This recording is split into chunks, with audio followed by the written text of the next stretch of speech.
اللہ الرحمن الرحیم۔ تراویح میں سورہ مریم بھی ہم نے سن لی، اس کا تعارف۔ سورہ مریم مکہ مکرمہ میں نازل ہوئی، سورت میں 6 رکوع 98 آیتیں ہیں۔ اس میں سورہ مریم کے اندر حضرت مریم رضی اللہ عنہ کی عظمت، آپ کے واقعات، حضرت عیسیٰ علیہ السلام کی ولادت کا واقعہ بیان ہوا ہے۔ اس وجہ سے، اس مناسبت سے اس کا نام سورہ مریم رکھا گیا ہے۔ جب چند مسلمانوں نے حبشہ کی طرف ہجرت کی تو کفار مکہ نے تحائف دے کر اپنے 2 نمائندے حبشہ بھیجے تاکہ وہ ان مسلمانوں کو وہاں سے واپس لے آئے۔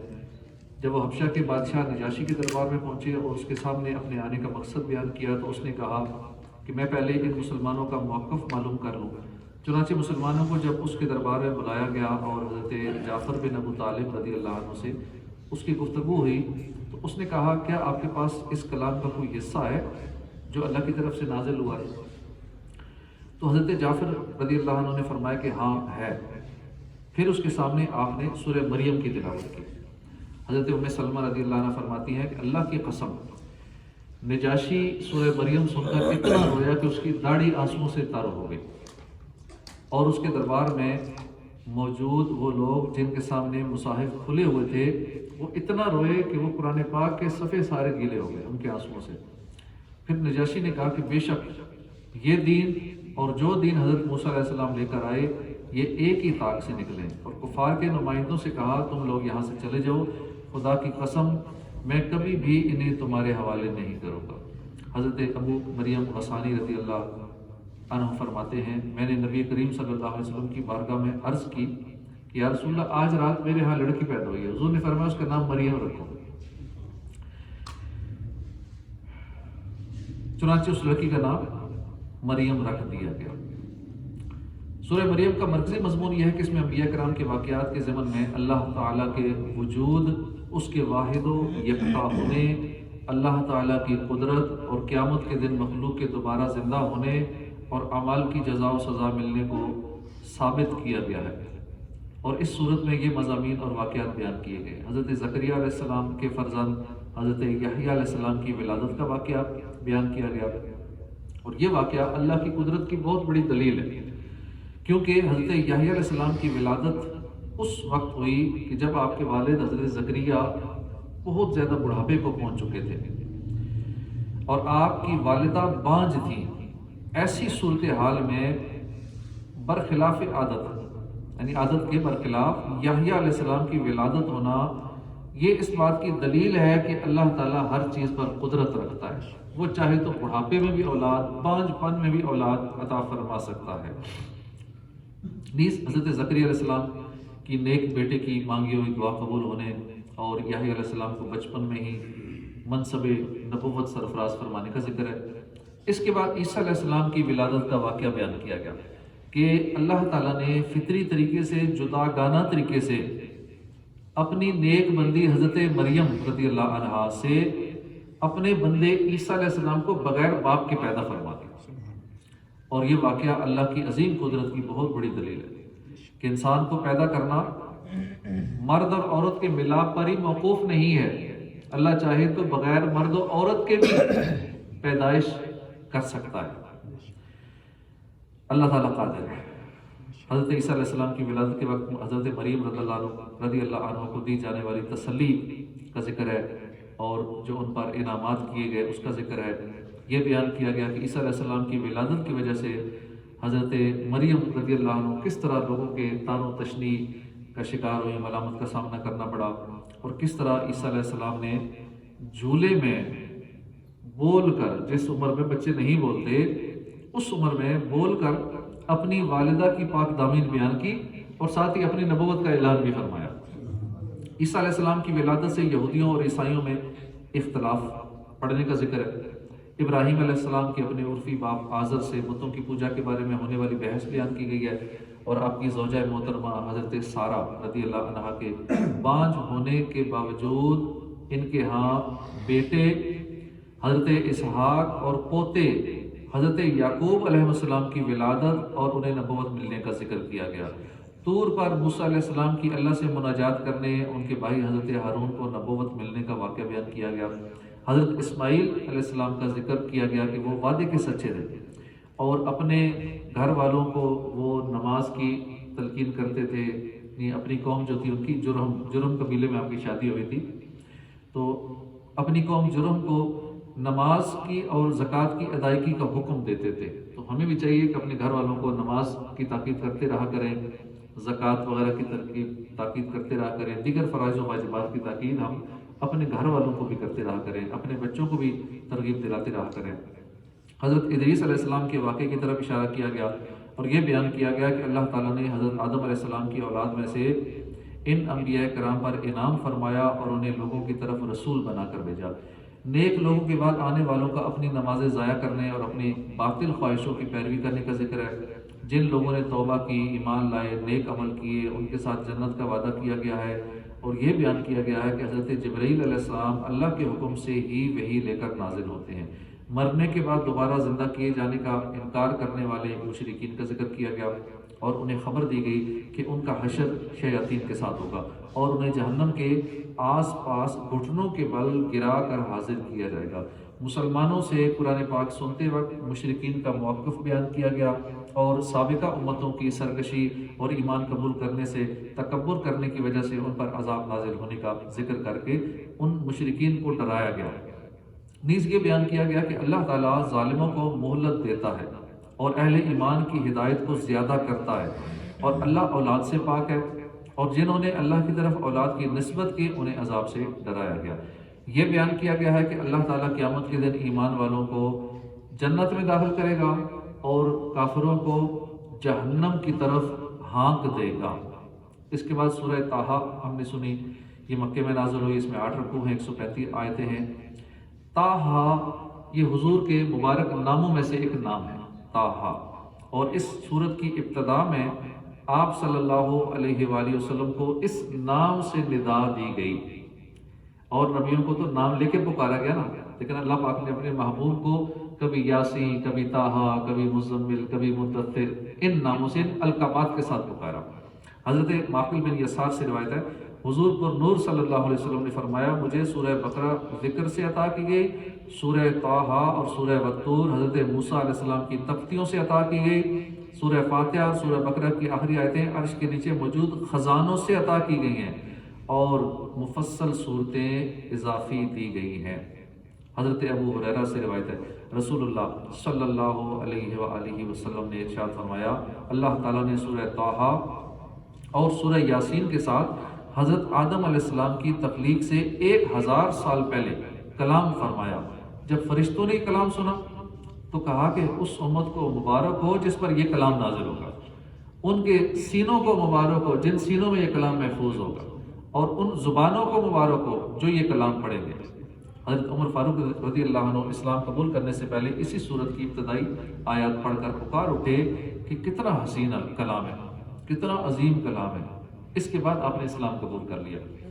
اس سورت کا مرکزی مضمون یہ ہے کہ اس میں دین کے عقائد جیسے اللہ کی وحدانیت، قدرت، اس کے علاوہ نبوت، مرنے کے بعد دوبارہ زندہ کیے جانے، اعمال کی جزا و سزا ملنے وغیرہ کو مختلف دلائل سے ثابت کیا گیا ہے. قرآن پاک اس لیے نازل نہیں کیا گیا کہ اللہ کے حبیب مشقت میں پڑ جائیں، بلکہ آپ صلی اللہ علیہ وسلم کی ذمہ داری صرف قرآن کے ذریعے نصیحت کرنا ہے، اللہ کے احکام پہنچا دینا اور خود کو زیادہ مشقت میں ڈالے بغیر عبادت کرنا ہے. اللہ پاک حضرت موسیٰ علیہ السلام کا واقعہ اللہ نے بیان فرمایا اور فرعون کا واقعہ، موسیٰ علیہ السلام اور فرعون کا واقعہ بڑی تفصیل کے ساتھ اس صورت کے اندر بیان ہوا ہے.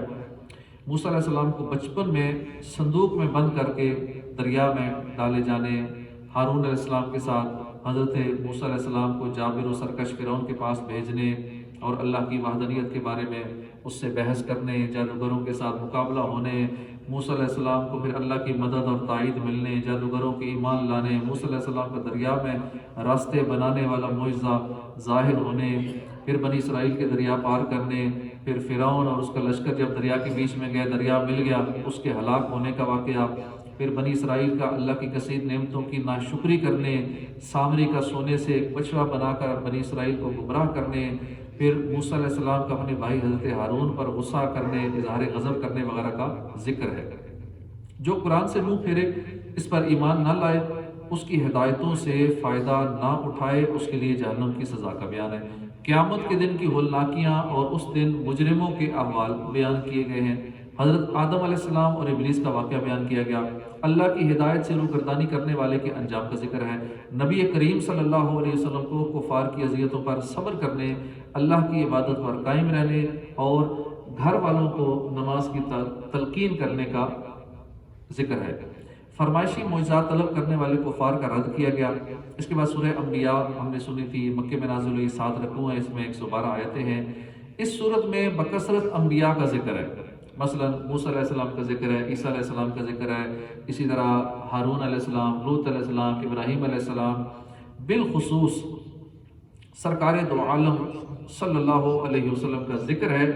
اس لیے اس صورت کا نام سورۃ الانبیاء رکھا گیا ہے۔ اس صورت کا مرکزی مضمون یہ ہے کہ اس میں اسلام کے بنیادی عقائد جیسے توحید ہے، نبوت ہے، رسالت ہے اور دوبارہ قیامت والے دن زندہ کیے جانے، اعمال کی جزا ملنے، سزا ملنے کو دلائل کے ساتھ بیان کیا گیا ہے۔ اس کی ابتدا میں قیامت کا وقوع اور لوگوں کا حساب قریب ہونے اور لوگوں کے حساب کی سختیوں اور دیگر چیزوں سے غافل ہونے کا ذکر کیا گیا، اور یہ بیان کیا گیا کہ لوگ قرآن سننے سے اعراض کرتے ہیں، دنیاوی زندگی کی لذتوں سے دھوکہ کھائے بیٹھے ہیں۔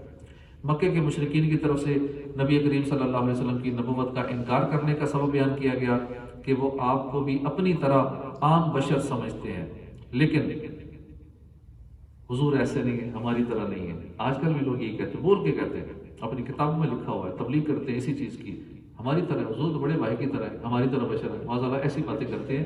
تو اس دور میں کافر بھی یہی باتیں کرتے تھے، تو یہ آج کل بھی انہی کی نقل کرنے والے موجود ہیں اور لوگوں کو گمراہ کر رہے ہیں اور ایسے بد مذہب لوگوں کا ایمان برباد کر رہے ہیں۔ تو وہ کفار بھی حضور کو اپنی طرح بشر سمجھتے تھے، اسی لیے ایمان نہیں لاتے تھے۔ آپ نے کیسے ایمان لائیں؟ آپ تو ہماری طرح بشر ہیں۔ کوئی فرشتہ آتا، کوئی اور آتے، کوئی ملائکہ آتے ہیں تو ہم چلو ان کو تو مان لیتے، کوئی اور مخلوق ہوتی ہے ان کو آپ تو ہماری طرح ہی ہیں، مطلب کہ اپنے جیسا، اپنے کے برابر سمجھ رہے ہیں، جیسے آج کل کہتے ہیں بڑے بھائی جیسے ہیں، تو اس لیے ایمان نہیں لاتے۔ نیز ان کے اس نظریے کا رد کیا گیا کہ انبیاء کرام کو کوئی وحی وغیرہ نہ اترتی تھی، بلکہ وہ صرف عام سے بشر تھے، کھاتے پیتے تھے، بازاروں میں چلتے تھے۔ پھر انہیں بتایا گیا کہ سابقہ امتیں اپنے انبیاء اور رسولوں کو جھٹلانے کی وجہ سے تباہ و برباد کر دی گئی، تو کفار مکہ کو بھی ڈرنا چاہیے کہ کہیں ان کو بھی ہلاک نہ کر دیا جائے۔ کفار مکہ نے مطالبہ کیا کہ نبی کریم صلی اللہ علیہ وسلم سابقہ انبیاء کی طرح اپنی صداقت پر دلالت کرنے والی کوئی نشانی لائیں، تو اللہ نے ان کا رد کیا اور بیان فرمایا کہ ان انبیاء کرام کے معجزات عارضی تھے، اور میرے حبیب قرآن کی صورت میں جو معجزہ لے کر آئے ہیں یہ تا قیامت باقی رہنے والا ہے، اور آپ کے وصال کے بعد بھی آپ کی نبوت کی دلیل ہے۔ تو کیا ان کی صداقت کے لیے کفار کو یہ معجزہ کافی نہیں ہے؟ کفار فرشتوں کو اللہ کی بیٹیاں کہتے تھے، ان کے اس عقیدے کا رد کیا گیا کہ فرشتے تو اللہ کی فرمانبردار اور عبادت گزار مخلوق ہے۔